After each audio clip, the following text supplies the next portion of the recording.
Welcome to another Bioprocess Online Live. I am Matt Pillar, and I too would like to thank Cytiva, a company that's been consistently demonstrating support for the acceleration of biotech by making programming like this accessible to our community.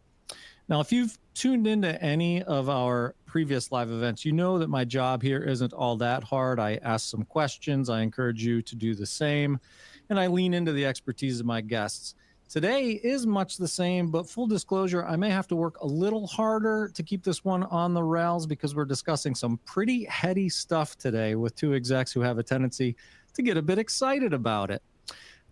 I've learned that applying computational power to drug discovery, design, and development can reap giant rewards in terms of early stage speed and efficiency, clinical timelines, and ultimately patient access. But it can also lead you down some rabbit holes from which you may never return. On today's panel, I'm bringing you two execs whose companies have very big plans for the application of computational biology. Recursion, for instance, is literally creating a Google Earth-like map of human biology, which at present requires much more data storage than you would need if you owned a digital version of every movie ever made in the entire universe in every single language. Evolve is building toward an equally heady goal, a day where computationally derived, fully human antibodies might render entire phases of clinical study unrequired.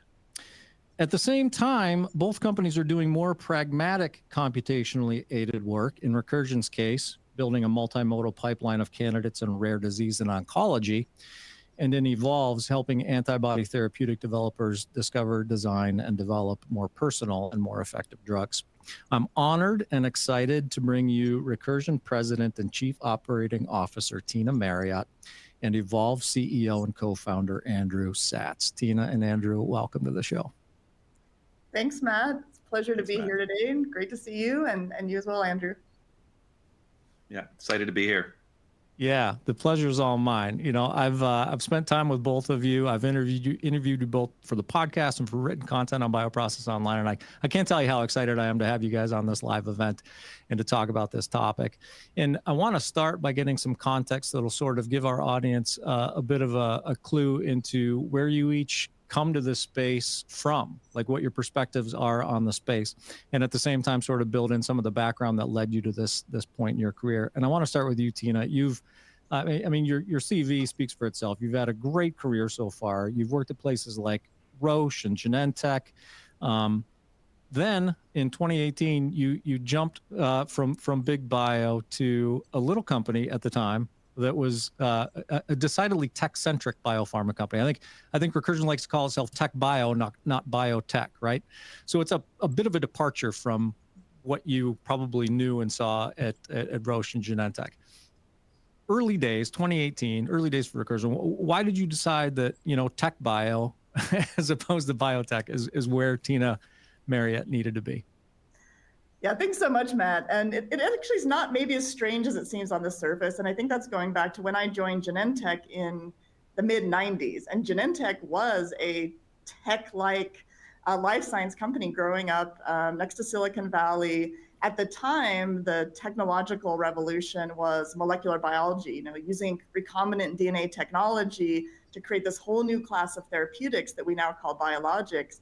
And Genentech was very much the company at that time that was innovating the biotechnology industry. And I was there for 20 years and really saw the maturing of what was this innovative technology platform, kind of more tech-like company in Genentech that grew into a large company, got acquired by Roche, became Roche Genentech, and became an established player in the biopharmaceutical industry.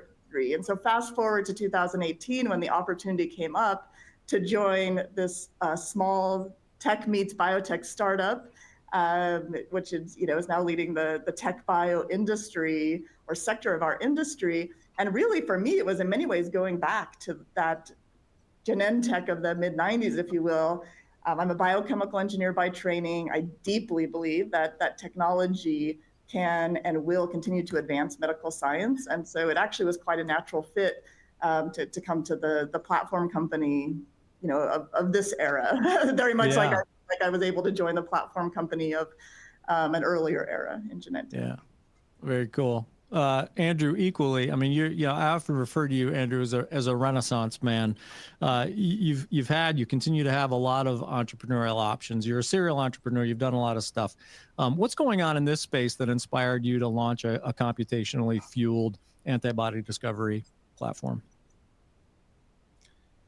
Yeah, so for me, it's really fueled by two things. I think the first was watching my mother suffer neurological disorders since I was a child and kind of feeling helpless for most of my life and not wanting others to experience watching that suffering, right? And the second has to do with a sort of personal mission of bringing healing and freedom to others. I have a lot of entrepreneurial options, especially as a data scientist, but I ask myself where I can use my technical and entrepreneurial background to have the most effect on that mission. And so in 2019, when I looked at the convergence of the massive growth of biological data, specifically sequencing data and data science, it really became clear that there is a way to add and improve on existing methods of discovery. And it just so happens that a significant chunk of that data is antibody data, which is part of how we fuel our discovery platform.